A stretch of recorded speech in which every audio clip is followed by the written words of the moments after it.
Good morning, everyone. Great to see you. We talked last time in Genesis chapter 20 about the 10 commandments, or the 10 words, the 10 statements. And now we veer off a little bit from those principles to some applications. Now we will talk about laws and how Moses and the people are to be governing themselves.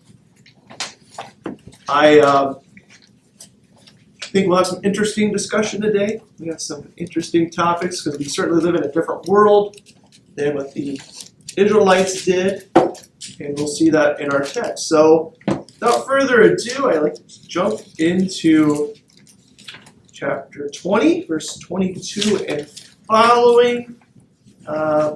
We'll go through the end here. Maybe a reader from 22, verse 22 to verse 11, and then maybe someone from 12 to the end. We'll split it up that way. Margaret will start us off with the 11 up to verse 11. Who would like to take this thing? Okay, Sharon will take us from 12 to the end, to 36. Israel's worship in the desert. Then the Lord said to Moses, "Tell the Israelites this.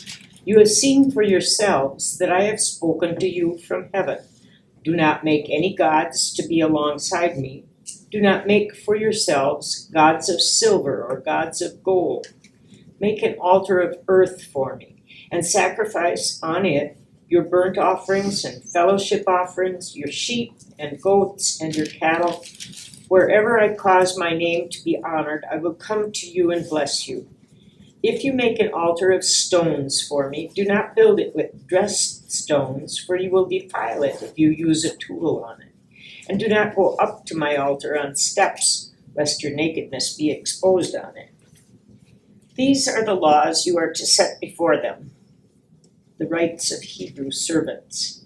If you buy a Hebrew servant, he is to serve you for 6 years. But in the 7th year he shall go free, without paying anything. If he comes alone, he is to go free alone. But if he has a wife when he comes, she is to go with him. If his master gives him a wife, and she bears him sons or daughters, the woman and her children shall belong to her master. Only the man shall go free. But if the servant declares, I love my master and my wife and children, and do not want to go free, then his master must take him before the judges. He shall take him to the door or the doorpost and pierce his ear with an awl. Then he will be his servant for life. If a man sells his daughter as a servant, she is not to go free as men servants do. If she does not please the master who has selected her for himself, he must let her be redeemed. He has no right to sell her to foreigners because he has broken faith with her. If he selects her for his son, he must grant her the rights of a daughter. If he marries another woman, he must not deprive the first one of her food, clothing, and marital rights. If he does not provide her with these 3 things, she is to go free without any payment of money. I'm sorry? I'll have you go on. Personal injuries. Anyone who strikes a person with a fatal blow is to be put to death. However, if it is not done intentionally, but God lets it happen, they are to flee to a place I will designate. But if anyone schemes and kills someone deliberately, that person is to be taken from my altar and put to death. Anyone who attacks their father or mother is to be put to death. Anyone who kidnaps someone is to be put to death, whether the victim has been sold or is still in the kidnapper's possession. Anyone who curses their father or mother is to be put to death. If people quarrel and one person hits another with a stone or with their fist and the victim does not die but is confined to bed, the one who struck the blow will not be held liable if the other can't get up and walk around outside with a staff. However, the guilty party must pay the injured person for any loss of time and see that the victim is completely healed. Anyone who beats their male or female slave with a rod be punished if the slave dies as a direct result. But they are not to be punished if the slave recovers after a day or two, since the slave is their property. If people are fighting and hit a pregnant woman and she gives birth prematurely, but there is no serious injury, the offender must be fined whatever the woman's husband demands and the court allows. But if there is serious injury, you are to take life for life, eye for eye, tooth for tooth, hand for hand, foot for foot, burn for burn, wound for wound, bruise for bruise. An owner who hits a male or female slave in the eye and destroys it must let the slave go free to compensate for the eye. And an owner who knocks out the tooth of a male or female slave must let the slave go free to compensate for the tooth. If a bull gores a man or woman to death, the bull is to be stoned to death, and its meat must not be eaten. But the owner of the bull will not be held responsible. If, however, the bull has had the habit of goring and the owner has been warned but has not kept it penned up and it kills a man or woman, the bull is to be stoned and its owner also is to be put to death. However, if payment is demanded, the owner may redeem his life by the payment of whatever is demanded. This law also applies if the bull gores a son or daughter. If the bull gores a male or female slave, the owner must pay 30 shekels of silver to the master of the slave, and the bull is to be stoned to death. If anyone uncovers a pit or digs one and fails to cover it, and an ox or a donkey falls into it, the one who opened the pit must pay the owner for the loss and take the dead animal in exchange. If anyone's bull injures someone else's bull and it dies, the two parties are to sell the live one and divide both the money and the dead animal equally.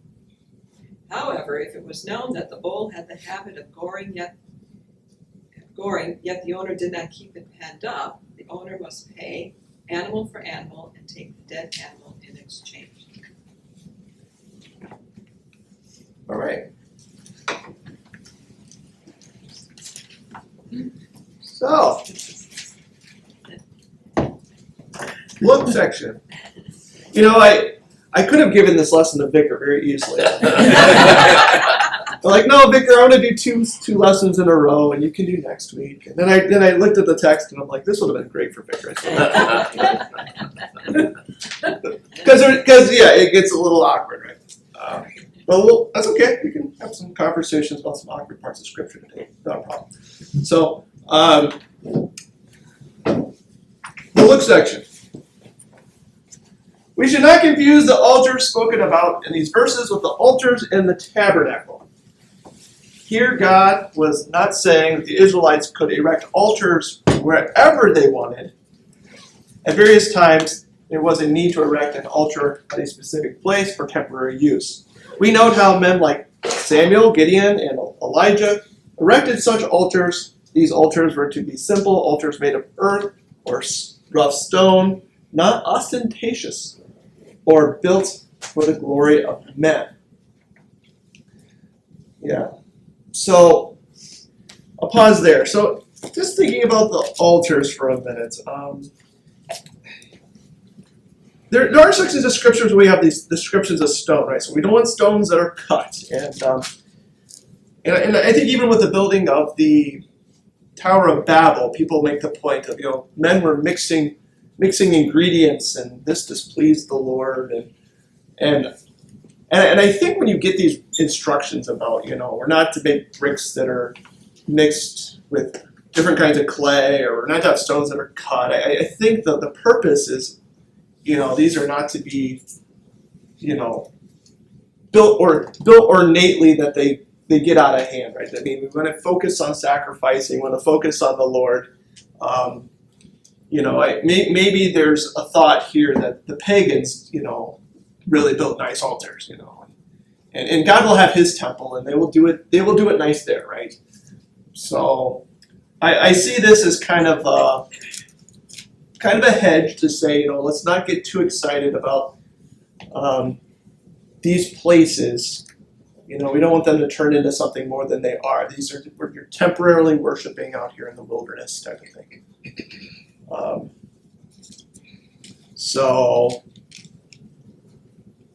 I don't know if we'll talk any more, any other questions about that first section. Do you have any thoughts? Maybe as you just want to glance over verse 22 to 26. Yeah, sure. Yeah, like, I was gonna say, we years ago visited our son and daughter-in-law and family in Lakeland, Florida, and then was to go to church. And it might have been an ELS church, but the altar in that church was made by one of the members. And they were just gray stones, and they really looked very nice, but they weren't all bricked up with mortar, that they were just kind of assembled together. I was amazed how nice that really could look, just plain. yeah, I think people will take the symbolism another step. They might be like, well, you don't want to mix different kinds of bricks. You want a pure altar, and maybe God is talking about purity. And I remember very specifically a Coptic church that I went to on a church tour in Milwaukee, and it had this huge backdrop, and I don't know if we'd call it a root screen or what, but I mean, it was as long as this wall and probably twice as high, and it was all very ornate wood, and they made the point at this Coptic church there was no nails in this art. You put nails in Jesus, you don't put nails in your altar and in your decorations, and you maybe have seen that there's like different types of woodworking. You can connect things really well without nails, and so there's some cool symbolism in those types of things. Yeah, you hear things now and again. Some of it isn't bad, but yeah, sometimes maybe just keep it simple. But yeah. I worked a summer in college with mason work, and of course, there was a guy that he was specialty. It was by Lake Michigan, so he could take these Lake Michigan stones, and he could hit it and he could crack it, and then of course he'd make a fireplace, or he could make whatever he could do, and I mean it was just perfect how he could do it. I wonder too, like if you've been in a culture where you've just seen these beautiful, ornate altars and idols, the Lord is really trying to break them from, this is not Egyptian worship light. This is not our best attempt to do everything they've done, type of thing. But then, of course, with the golden calf, you kind of saw that right there. They're going to try and imitate what they've been seeing. So, yeah. Interesting in verse 23 there, do not make any gods to be alongside me. Do not make for yourselves gods of silver or gods of gold. So interesting that the temptation would be to just bring in other gods. Not necessarily get rid of the true God, right? We'll still worship him, but is he enough? Is he suiting our fancy? Well, we could bring in other gods, and that's always, still even the day, right? This temptation of people to look over the fence and say, I kind of want to incorporate what other religions are doing, and that's a dangerous slope. So, Margaret. Last night, I happened to pick up one of Myron's books, and it was about an artist named Curtis who went around North America in the late 1800s and made pictures of Native Americans, the Indians. And he focused on getting 20 books of pictures of all these different Indian tribes. And he would narrow it down, and where there were two tribes living together, he would sort them into which nationality or ethnic or whatever. And the pictures are beautiful. They're portraits of people as they were then. And the remark was made by somebody who was talking about this man's artwork, that he wished Christianity would never have come to America, to these Indians, because it spoiled their culture and it destroyed their gods. And I thought if a god can be destroyed, it's not much of a god. But his point was that he couldn't go back to their original history far enough because the missionaries had come in and wiped out all these household gods and everything. So I thought that was a very strange statement. Yeah. You have to be careful with that argument, I suppose. You know, if the native gods were the true God, they would have, you know, the settlers would have all converted to the native religions, right? And the natives would have taken missionaries over to Europe. On the other hand, if you make that argument, then you also realize the counter argument is, well, if God was really true God, Rwanda wouldn't have been, you know, de-Christianized, right? God would have stopped it, or, you know. So you see examples of both. You can't always say the ends justify the right God. You know, I guess the Crusades show us that when different groups are winning, so to speak. But it's very true, and I think too, idol worship and such. It's all going to. It's a creation of man's sinful nature, right? And his imagination, and the imagination of the Aztecs, and the imagination of the Canaanites are not really too different, right? I'm thinking here too about the temple. And he says like you can't go up on this big altar. You know, I think that's the pagan thought. You know, I think about like the Mayans and stuff, right? They're going to make these sacrifices, and it's going to be way up there, you know, near God, and the Lord doesn't want that, right? He doesn't want, you know, he doesn't want these big altars and such. Plus, the priests weren't wearing undergarments apparently, so it's hot in the wilderness. They don't want stairs to climb up. Practicality there too. Yeah, Sharon. But when you read this, this is one of God's first laws, this idol of the idols and stuff, you know, gods of gold and silver. And not too long after this, we have a golden calf.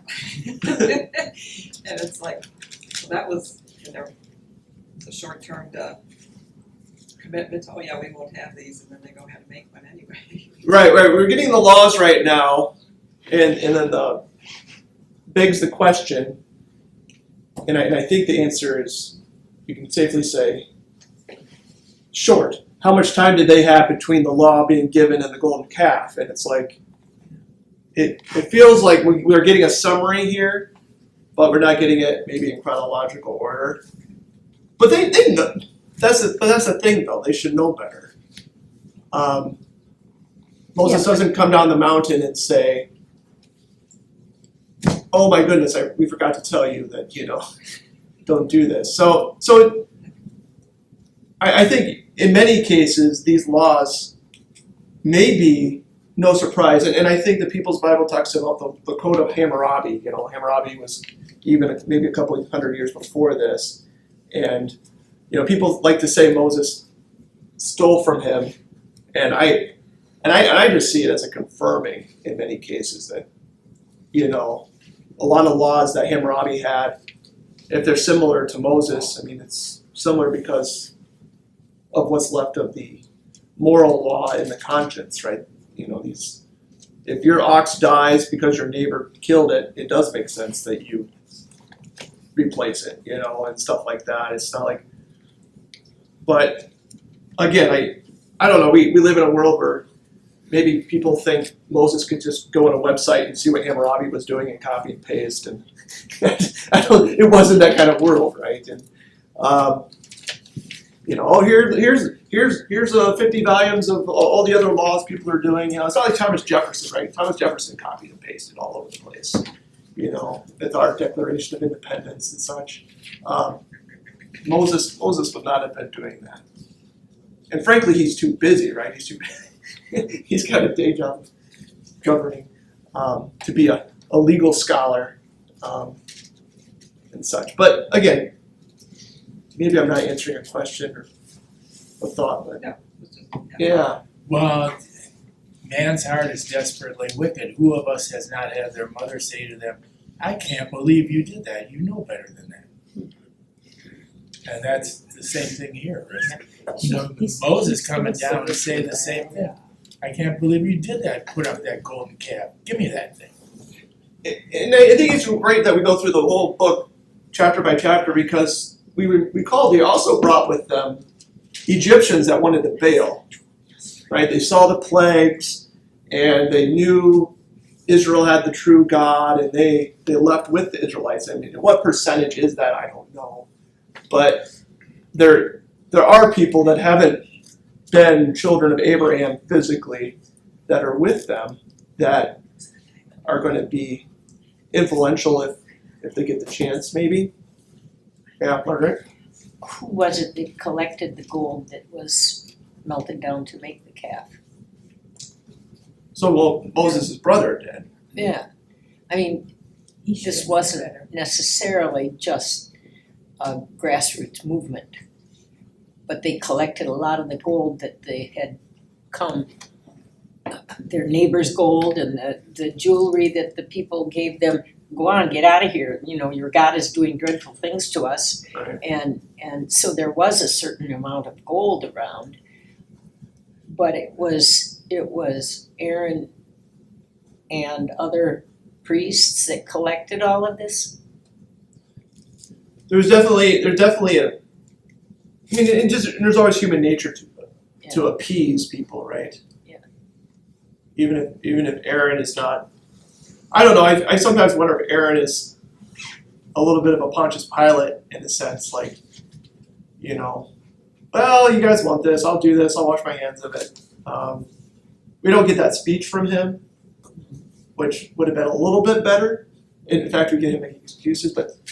Well, I don't want to jump ahead too much on that. Let's get into some slaves talk. In the look section, we have a nice little summary here. All nations had laws similar to God's laws. God's laws, however, perfectly reflected the moral or natural law in every way. All other law codes bore only the imperfect resemblance to the moral law. We might ask, why the Lord allowed such things as slavery and forced servitude to exist in the first place. God did not condone sins associated with slavery, yet in that culture, slavery was accepted as a legitimate institution. Slavery was a better option than dying of starvation after your country had lost a battle. Selling oneself into slavery to escape debt might have been the only option available to some people.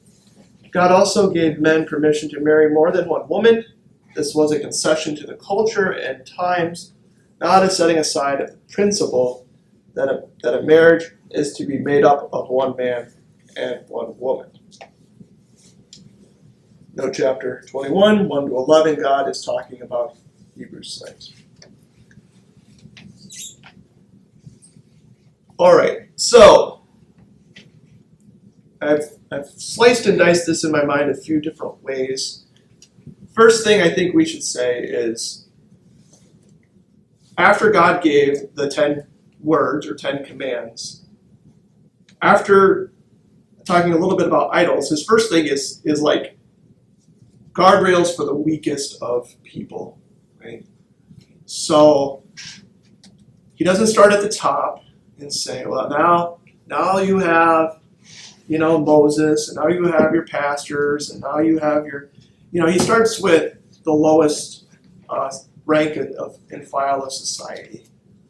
And so I think if you're a Hebrew and you're hearing this, you are maybe refreshed. I mean, you're maybe not thinking, where's Abraham Lincoln, right? Where is the great, you know, freedom fighting God? You're thinking, wow, this is really good. He wants there to be laws that govern this institution, and he doesn't want these people to be taken advantage of or beaten, as was typical in other societies that maybe didn't have these guardrails for slavery. So that's my first thought. I mean, I could spin this, and I think it's not terribly hard to spin this, that the Israelites leave Egypt, and they're not all thinking, we're going to the north, we're going to be freed, and we're all going to get 40 acres of land and a mule or something, right? They're not thinking that. And I think that's not reasonable to think either. It's, I don't know, it would be like, it would be like scolding the people at Gettysburg for not wearing camouflage and, doing guerrilla warfare like in Vietnam, right? Like they just have Gettysburg soldiers have no concept of what Vietnam looked like, right? They would not fight a war that way. And for God to come and take a country that is coming out of Egypt and everybody has slaves, and just to say, well, you guys should look like the 1960s in America, you should be freed. That's not necessarily the time and place, right? So we see the love of slaves even evolve in the New Testament, right? We have, Paul sending Onesimus back to Philemon, and he is talking about the fair treatment of this man. But he doesn't say, you got to free him, right? He's not saying, slavery is wrong. And part of this is, that's maybe to my second point. The part of the thing with slavery is that we're talking about a world that people are just trying to survive, right? And it is just it's just maybe impossible for us to comprehend a society that has 98% of the people living in poverty, right? I think if we turn on the news and we see a town in India or Bangladesh or some other place, right, we realize that there are like the 2% of people that can function. They own a car, they own a house, they have servants, but most of the other people are just trying to get by. And being a slave, being a servant of someone wealthier, working their land, building their cities might not necessarily be something that they are like running from, right? It's not. There's a price on their head and things like that which we feel uncomfortable about. But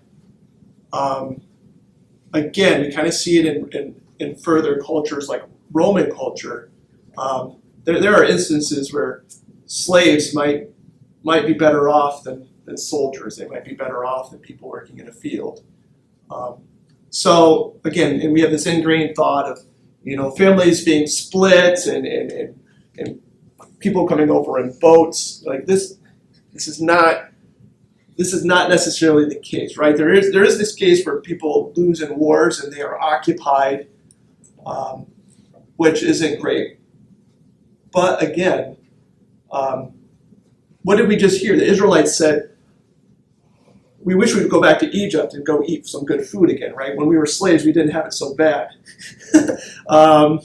So even the cultural times of slavery, they would even insist was better than being in the wilderness and starving. So there's a thought on that. There's this thought on.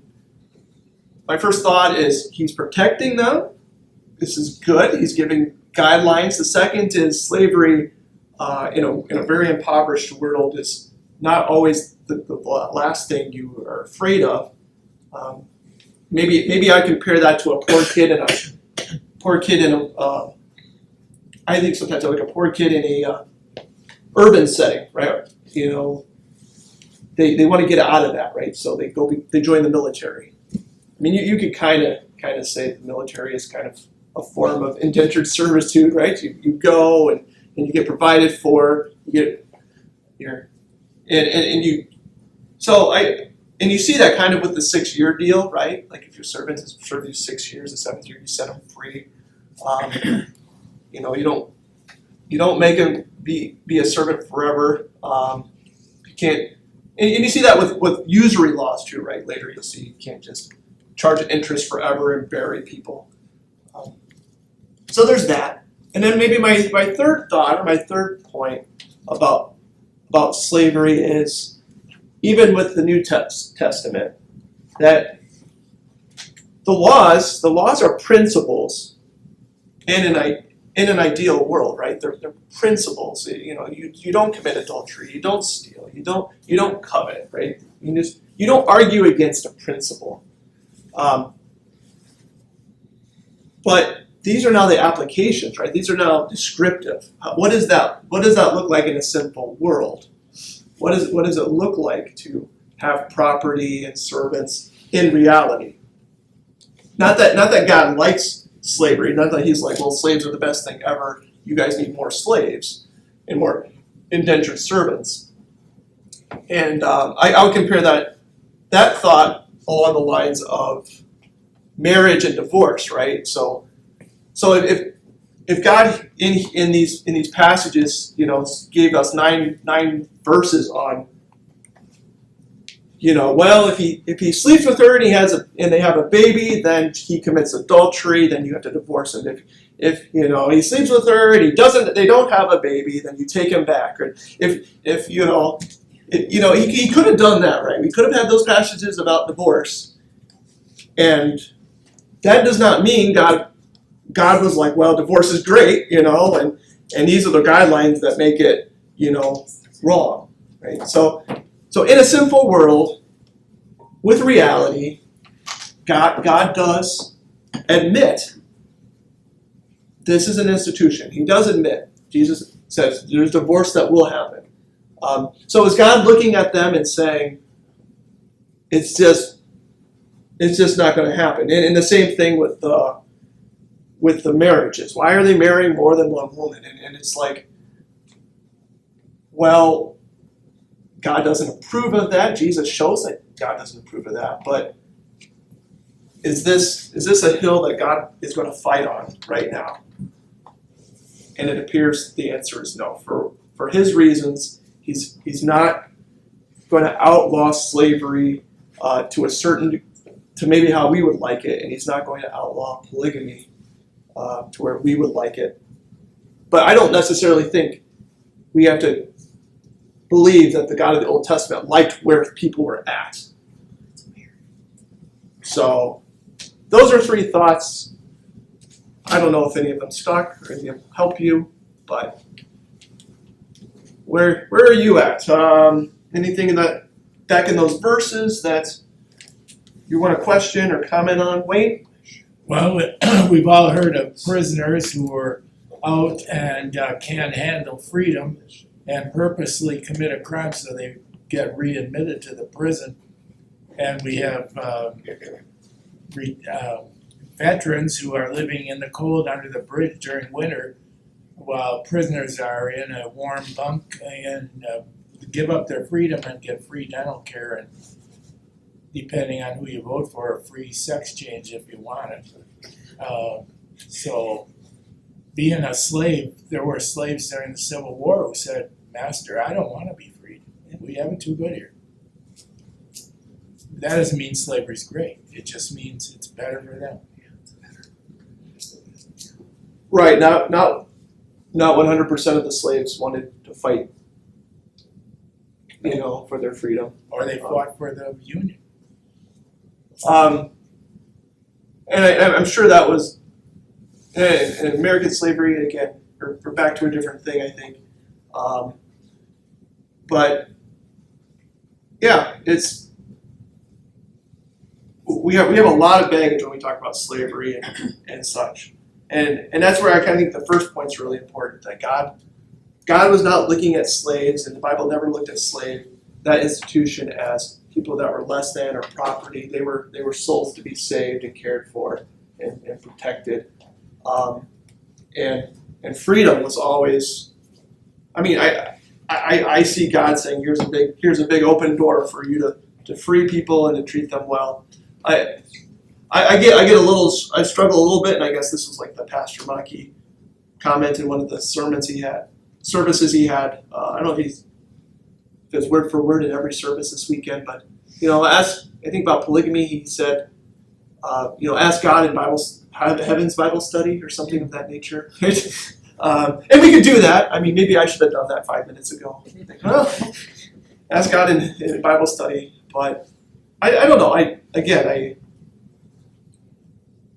want to look at this and not be hung up on it because maybe God is culturally admitting, again back maybe to the war illustration, Ulysses S. Grant was not going to, fight at Gettysburg like he was taking Hanoi, right? It was just a different time, and God knew that. So, Margaret. I have a daughter-in-law who grew up Indian in India, and the classes of people there were something we had a discussion about once, that these untouchables on the street were shunned and not particularly taken care of by society. Yeah. But the servants in the homes who were treated sometimes well and sometimes not well, they were definitely a lower class of people. But that was accepted because that was their place in life. That was what they were born into, and they served the purpose, and they were respected for their work and treated often very well by the families. She had strong emotional attachments to some of these people who were not her mother. Her mother was a teacher and away from home. She was raised by people who were of lower caste, and she felt very warmly about them. Now she herself is an administrative official in the city of San Francisco. But her background gave her a completely different look at levels of society than what I grew up with. Yeah, the passage I'm trying to bring up from the recess of my mind isn't there a psalm like better be a servant in the house of the Lord? Doorkeeper, yeah, How's that go? Doorkeeper? in the house of the Lord. Than to dwell in tents of the wicked. Oh, okay, yeah. So maybe it doesn't apply exactly, but yeah, if I have two options, I'm gonna work the line at the factory, or I'm going to be the doorman for Bill Gates. Okay, Bill Gates, here I come, right? Maybe not so bad. So, good points. Want to talk about personal injury lawyers for the hurts?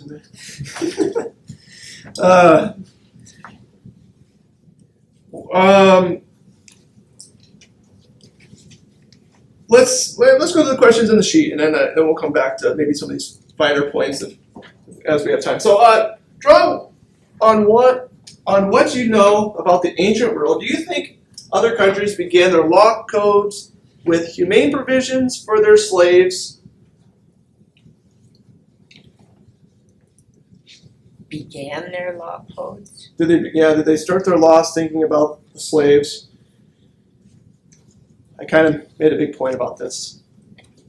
Probably not, right? Yeah, probably not. Yeah. Maybe America with our Constitution comes close a little bit. Talk about freedom of speech for everyone, but certainly interesting. Again, the placement here. By the way, that was Psalm 84:10. Psalm 84:10. Yeah, better. For a day in the courts of the Lord is better than 1,000. I would rather be a doorkeeper in the house of my God than dwell in the tent of wickedness. Yeah. Choose one or two sections of these laws. How does God show himself to be fair and a just ruler? So, what examples here? And specifically, let's look at 12 to the end. What shows you God is just and fair here? I don't think any of us. There's things culturally, right? Maybe we can scratch our head. There's things that are, maybe some battles that the Lord does not choose to fight yet. But with the laws, I don't think there's anything that surprises us. Like, you know, if he broke your toe, you need to like snap his neck. I mean, there's nothing like what he said. What? Yeah, nothing. So what's some good justice do you see, Margaret? I like always the stories of the cities of refuge. Yeah. How if you were accidentally the cause of someone's injury, you could run to those cities and then they couldn't get you. It had to go through due process. So that prevented, well, it took considerable effort on the part of the person who did the accidental injury, but it gave recourse for them to have a place and a time to sort this out less emotionally. Yeah, we do something maybe a little similar with like murder and accusations, like Holding them for and custody. holding them. Yeah, Yeah, I with or without bail. yeah.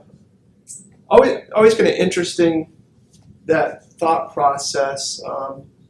But there's certainly, I think, something to be said about you might be safer in custody than not in custody, right? Even if you didn't do it, you need time for the people to cool off and for the judge to say you're not guilty. Yeah. So these laws really, I mean, there's a comments in here about verse 23, specifically. But if there is a serious injury, you are to take life for life, eye for eye, tooth for tooth, hand for hand, foot for foot, burn for burn, wound for wound, bruise for bruise. And I think that there's a good distinction to be made here about 21 verse 23. verse 23. Good distinction to be made about the crime and the punishment need to be matching. I think that's the point. The point is not, well, I can automatically tell you what the punishment should be, right? I got a black eye on my left side and you get a black eye on your left side. It's not like, well, now then we're fair, right? This is not the arguments you had with your brother and sister when you were kids. She broke my toy, now I break her toy. No, it's got to be. It's more of a comment to the justice system being fair, not vigilante justice, right? And so we have to be careful about that and how we use those terms. Margaret? So when they're saying he must be punished, okay, or he's not to be punished, or whatever. So who was the instrument of this justice? The council of elders sitting at the city gates? Or a magistrate who was, elected, appointed? A Levite? Who was the instrument of justice here? So when Moses said the man must die, Yeah. or whoever the Who had Yeah. to carry that out? that's a great question. Elders, The elders? Elders or priests or scribes or? elders of or- the people. I don't think the priests. I don't think God wanted the priest to be in the No, I don't think so. Well, But punishment business. I think we have a court system. What did they I mean, have? what do we know? We know that people were stoners, right? The joke, they were stoners. They had justice where multiple people would do this, like a firing squad. We don't know one Right, so person. no one person was. But yeah, I'm gonna say God let the Israelites figure this out, and Moses appointed people to do it. I don't believe we have any reason to believe the Levites, worked in the temple for 8 hours a day, and then they, had to put on their judge hat or something No, of they that were nature. supposed to stay relatively pure, I think too, you're gonna have a situation where it's gonna be like the Wild West, won't it? Like you're literally gonna have some cities that function like you know, Yeah. Kansas City, and you're gonna have cities that function like Deadwood. But here's this at least gives the local officials a guideline and authority, right? You know, whether it's in Kansas City or Deadwood. Hey, I'm the sheriff in town, and yeah, we're gonna have a hanging or a stoning or whatever for this crime, and we're not gonna feel guilty about it because this is how God wants us to keep order. Well, I'm looking I'm at gonna burn go for share. burn and wound for wound. Who's gonna give the culprit? Well, that's what I'm saying. I think it's a metaphor more than it is, you know, 3rd-degree burns get 3rd-degree burns and such, right? I think it's we do talk about teeth, and I think that's one of the I don't know if I would say that if there's a loophole in here, I'm like, Yeah. I just want my slave owner to hit me in the mouth so I lose a tooth because then I'm free. Yeah. Like I do think that my tooth buys me freedom that I can do that, but that's the one that seems a little skewed to me, my simple flesh. But again, I think, what is that saying? That Don't manhandle your manservant. don't lay a hand on a slave, like you're beating him like an ox, right? And so that should put the fear of God in you that you don't treat slaves like, you know, African Americans that came over on a boat, and you're trying to get them not to run away, and they have the fear of God in them that they're gonna not get up in the morning because you're gonna beat the crap out of them, right? So you don't. So even a tooth, and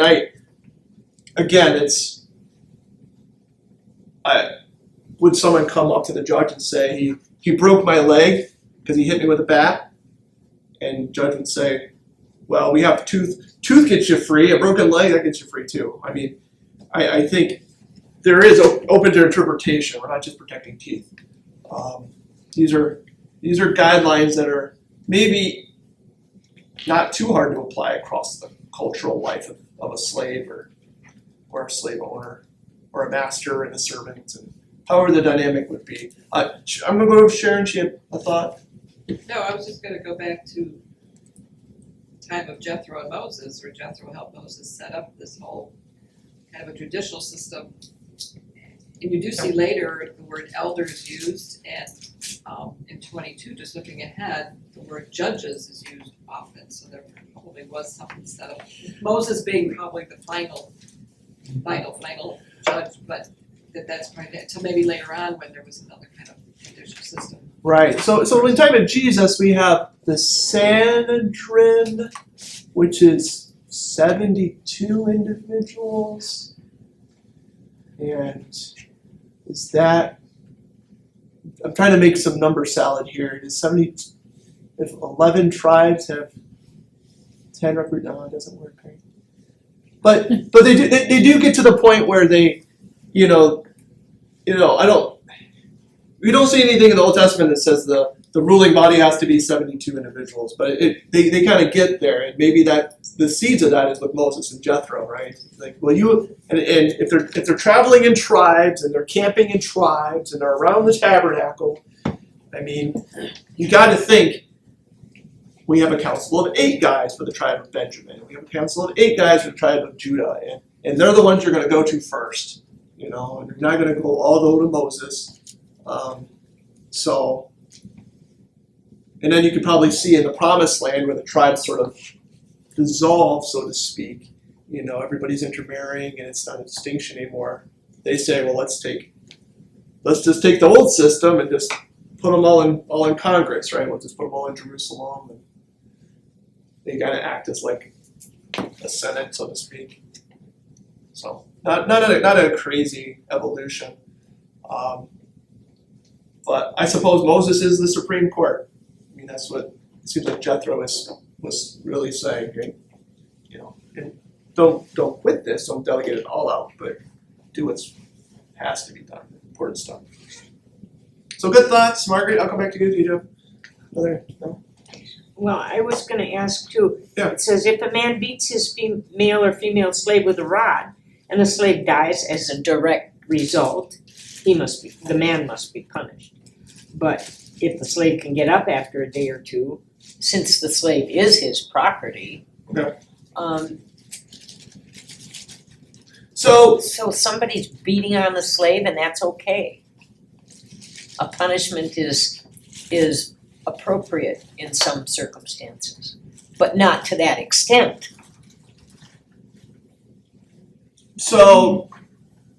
spare the rod, spoil the child, right? Well, we have- spoil the slave. Spare the rod, spoil the slave.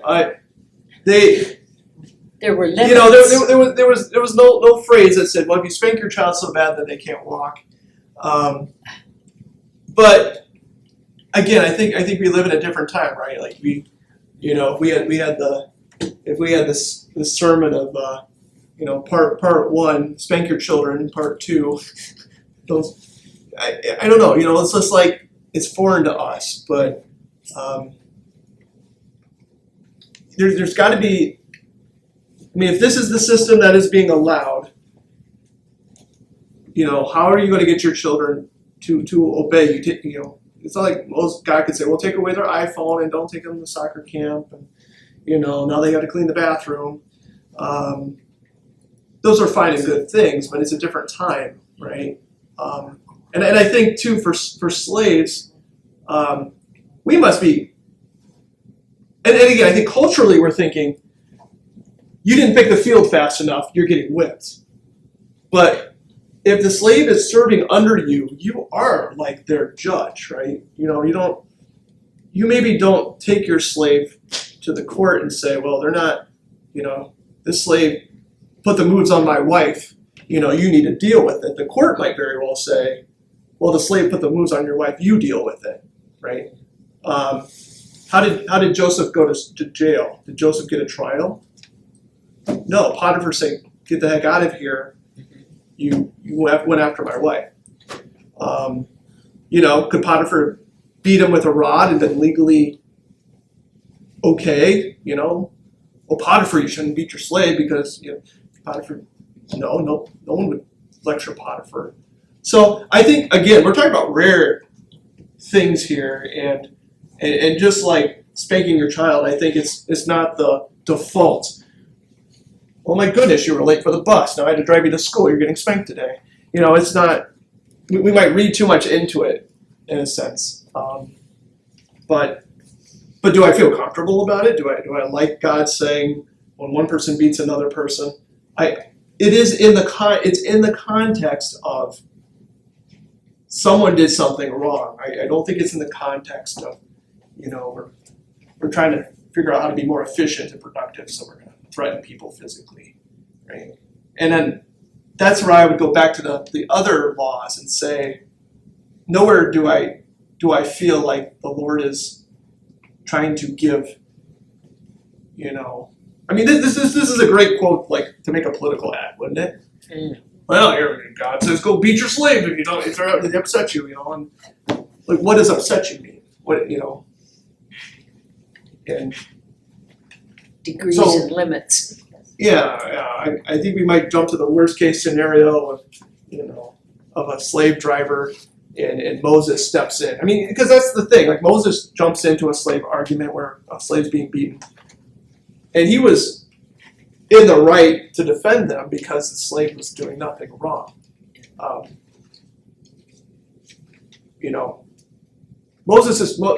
So Moses' problem wasn't that he tried to defend a slave being beaten, but how he did it, right? It's, Don't kill the don't kill the Egyptians. So I don't know. Yeah.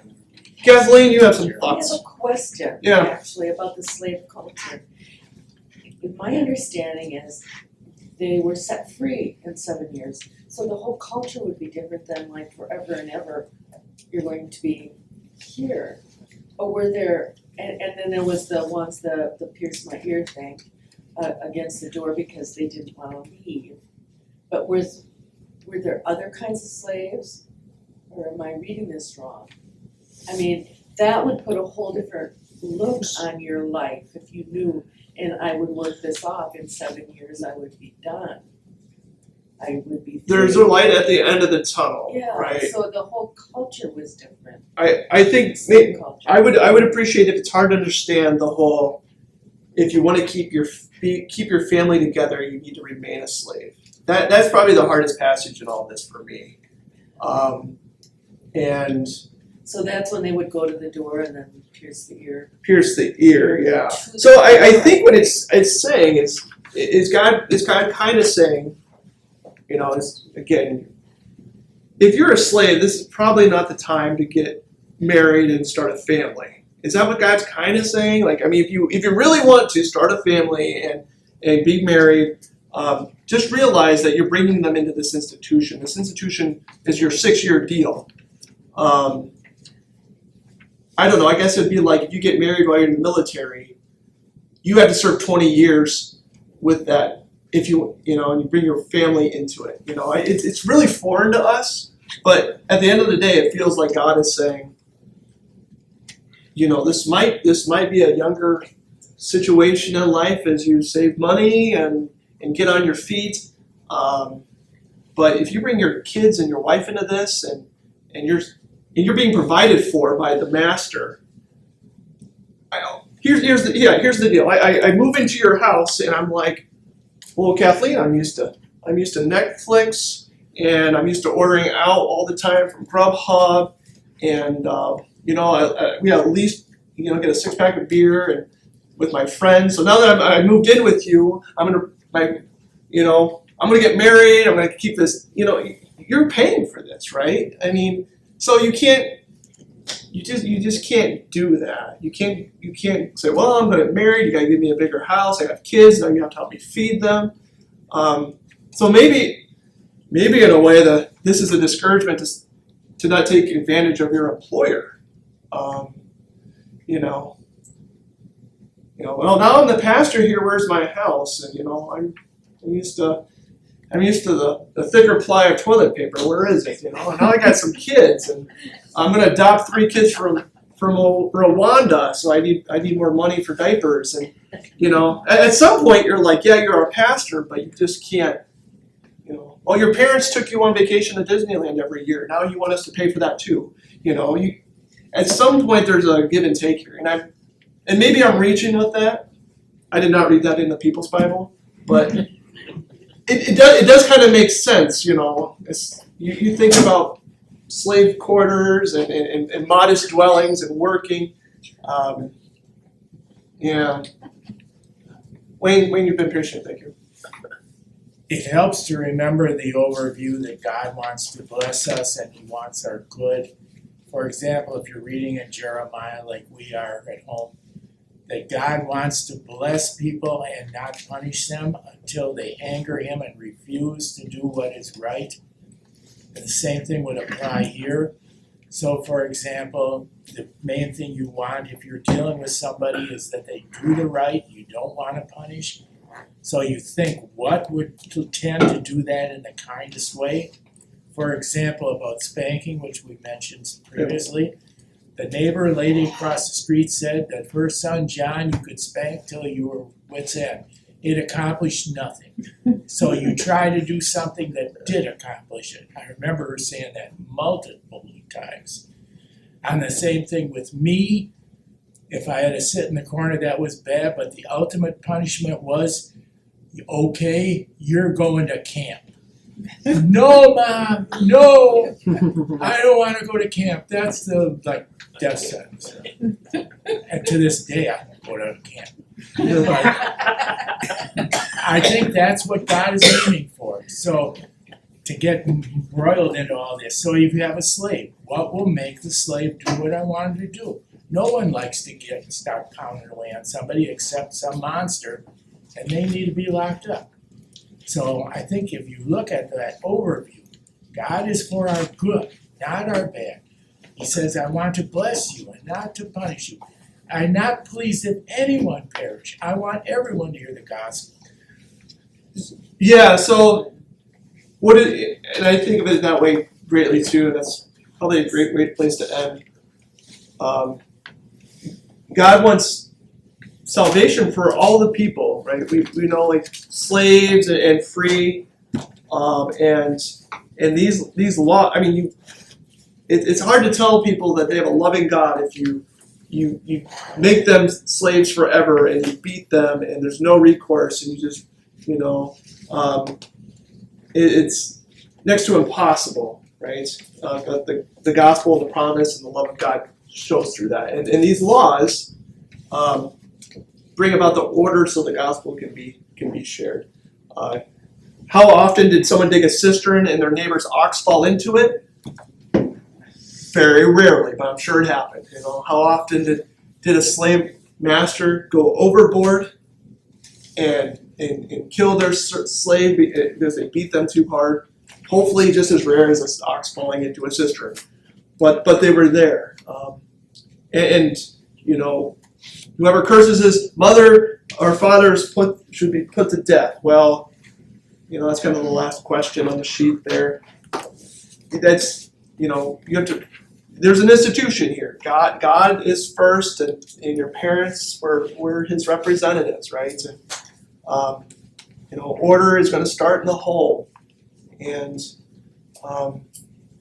we're just not going to have riots on the streets and unruliness. And how many people were put to death for cursing their parents? I don't know. But at some point, it just these laws reinforce the commands, right? They're examples of how to keep the commandments in an imperfect world. And I will end it there. And Vicar gets to take you next time. Yeah, you guys will talk about property and such. So we'll praise God from whom all blessings flow. Praise God from whom all blessings flow. Praise Him, all creatures here below. Praise Him above, ye heavenly hosts. Praise Father, Son, and Holy Ghost. Amen.